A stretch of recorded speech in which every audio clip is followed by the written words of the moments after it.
খাবারের জন্য লাইনে দাঁড়িয়ে থাকা ফিলিস্তিনিদের ওপর ইসরায়েলি হামলা, ৯ শিশু নিহত। বিশ্বের দ্রুততম ইন্টারনেটের দেশ এখন জাপান, গতি ১.০২ পেটাবিট। ট্রাম্পের নির্বাচনী সমাবেশে হামলার ঘটনায় ৬ সিক্রেট সার্ভিস সদস্য বরখাস্ত হয়েছেন। শুনছিলেন সংবাদ শিরোনাম, শুরু করছি এবার বিস্তারিত। খাবারের জন্য লাইনে দাঁড়িয়ে থাকা ফিলিস্তিনিদের ওপর ইসরায়েলি হামলা, ৯ শিশু নিহত। ফিলিস্তিনের গাজায় গতকাল বৃহস্পতিবার ইসরায়েলি হামলায় অন্তত ৮২ জন নিহত হয়েছেন। স্থানীয় স্বাস্থ্য মন্ত্রণালয় এ তথ্য জানিয়েছে। গাজায় যুদ্ধবিরতি প্রতিষ্ঠার আলোচনা ও রাফায় ফিলিস্তিনিদের জোরপূর্বক স্থানান্তর করায় ইসরায়েল মার্কিন পরিকল্পনা নিয়ে সমালোচনার মধ্যে গতকাল ভোর থেকে এসব হামলা হয়। এদিকে এই ব্যক্তিদের মধ্যে ১৫ জন দেইর আল বালাহ এলাকায় খাবার সংগ্রহের লাইনে দাঁড়িয়ে থাকা অবস্থায় ইসরায়েলি হামলায় নিহত হন। এর মধ্যে ৯ জন শিশু ও ৪ জন নারী। এই হামলায় আরও অন্তত ৩০ জন আহত হয়েছেন, যাদের মধ্যে ১৯ জনই শিশু। জাতিসংঘের শিশু বিষয়ক সংস্থা ইউনিসেফের নির্বাহী পরিচালক ক্যাথরিন রাসেল এ ঘটনার নিন্দা জানিয়েছেন।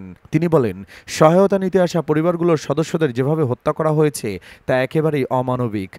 গাজায় এমন ঘটনা যা ঘটছে সেটারই নির্মম বাস্তবতা হলো এই ঘটনা।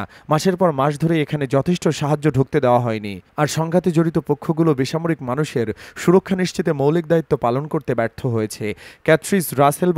ক্যাথরিন রাসেল আরও বলেন, গাজায় এখন যা ঘটছে সেটাই নির্মম বাস্তবতা হলো এই ঘটনা। ক্যাথরিনের মতে, ত্রাণ সহায়তার ঘাটতি থাকা মানেই হলো শিশুরা অনাহারে ভুগছে, আর তাতে দুর্ভিক্ষ ঝুঁকিও বাড়ছে। পুরোদমে যদি সহায়তা ও সেবা নিশ্চিত করা না হয় তবে অপুষ্ট শিশুর সংখ্যা বাড়তে থাকবে। এ হামলার ঘটনায় সুষ্ঠু তদন্ত নিশ্চিত করতে এবং আন্তর্জাতিক মানবাধিকার আইন পুরোপুরি মেনে চলতে ইসরায়েলের প্রতি আহ্বান জানিয়েছে ক্যাথরিন। এ হামলার নিন্দা জানিয়েছে ফিলিস্তিনি স্বাধীনতাকামী সংগঠন হামাসও।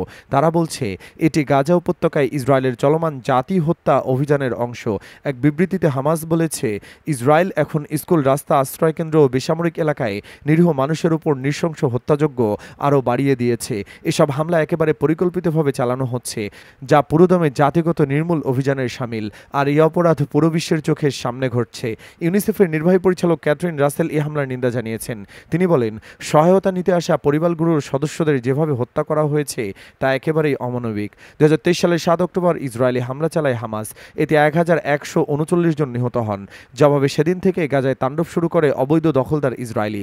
গাজার স্বাস্থ্য মন্ত্রণালয়ের তথ্য অনুযায়ী গাজায় ইসরায়েলের হামলায় এখন পর্যন্ত অন্তত ৫৭,৭৬২ ফিলিস্তিনি নিহত হয়েছেন। আহত হয়েছেন আরও ১,৩৭,৬৫৬ জন। এদিকে গত রোববার থেকে যুক্তরাষ্ট্র, কাতার ও মিশরের মধ্যস্থতায় ইসরায়েল ও হামাসের প্রতিনিধিরা যুদ্ধবিরতি চুক্তির জন্য আলোচনায় অংশ নিচ্ছেন। এই আলোচনার লক্ষ্য হল গাজায় ইসরায়েলি হামলা সাময়িকভাবে বন্ধ করা এবং জিম্মি মুক্তি দেওয়া। হামাস বলছে তারা ৬০ দিনের যুদ্ধবিরতির অংশ হিসেবে ১০ জন জিম্মিকে ছেড়ে দিতে রাজি হয়েছে। তবে গতকাল হামাস বলছে গাজায় সহায়তা প্রবেশ ও ইসরায়েলি সেনা প্রত্যাহার, এই দুই বিষয়ে এখনও মতপার্থক্য আছে। যুক্তরাষ্ট্র সফরের শেষ দিনে ওয়াশিংটনে একাধিক বৈঠক করে ইসরায়েলি প্রধানমন্ত্রী বেনিয়ামিন নেতানিয়াহু বলেছেন, গাজায় ৬০ দিনের যুদ্ধবিরতি ও সেখানে থাকা ৫০ জিম্মির অর্ধেককে মুক্ত করার লক্ষ্যে একটি চুক্তির জন্য ইসরায়েল কাজ করেছে। নেতানিয়াহু আরও বলেন, এই চুক্তি হলে ইসরায়েল স্থায়ীভাবে যুদ্ধ শেষ করার বিষয়ে আলোচনা করতে প্রস্তুত। তবে শর্ত হলো হামাসকে নিরস্ত্র করতে হবে এবং গাজায় তাদের শাসন এবং সামরিক সক্ষমতা ছাড়তে হবে।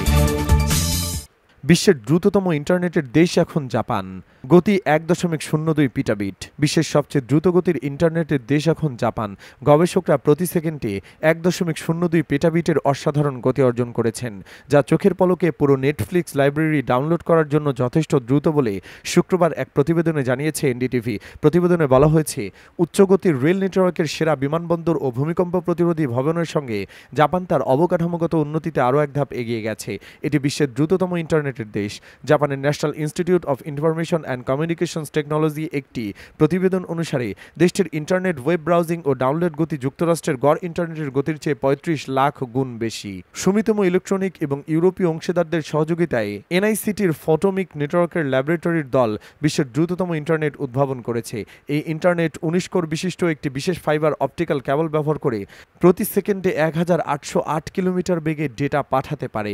গ্যাজেটের তথ্য অনুসারে জানা যায়, জাপানের নতুন ইন্টারনেট গতির মাধ্যমে প্রায় ১০০ গিগাবাইট জায়গা দখল করা পুরো ইংরেজি উইকিপিডিয়া ১ সেকেন্ডে 10,000 বার ডাউনলোড করা যাবে বলে ধারণা করা হচ্ছে। এছাড়া 1 সেকেন্ডের মধ্যে 8K মানের ভিডিও ডাউনলোড করা সম্ভব হবে। অপটিক ফাইবার কেবলটি 0.125 মিলিমিটার পুরু, যা বর্তমানে ইন্টারনেট অবকাঠামোতে ব্যবহৃত তারের মতোই আকারের। ওই প্রতিবেদনে আরও বলা হয়, সুমিতো ইলেকট্রনিক্স অপটিক্যাল ফাইবার কেবলটি ডিজাইন করেছে ও এনআইসিটি একটি আন্তর্জাতিক দলের সহযোগিতায় ট্রান্সমিশন সিস্টেমটি তৈরি করেছে। এনআইসিটির গবেষকরা ট্রান্সমিশন রিসিভার। ট্রাম্পের নির্বাচনী সমাবেশে হামলার ঘটনায় 6 সিক্রেট সার্ভিস সদস্য বরখাস্ত।